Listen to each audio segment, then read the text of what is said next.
জাহাঙ্গীরনগর বিশ্ববিদ্যালয় শিক্ষার্থী সংসদ জাকসু নির্বাচনে জাল ভোটের অভিযোগ সহ নানা অনিয়মের অভিযোগে ছাত্র ইউনিয়ন একাংশ এবং ছাত্র ফ্রন্টের প্যানেল সংসপ্তক পর্ষদ ভোট বর্জন করেছে।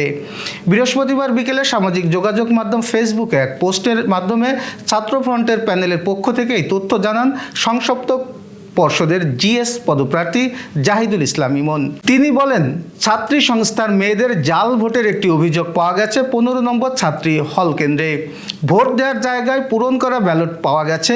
তিনি আরও বলেন, শহীদ সালাম বরকত হলে ভোটার সংখ্যা 299 জন হলেও ভোট কেন্দ্রে মোট ব্যালট পেপার গিয়েছে 400টি।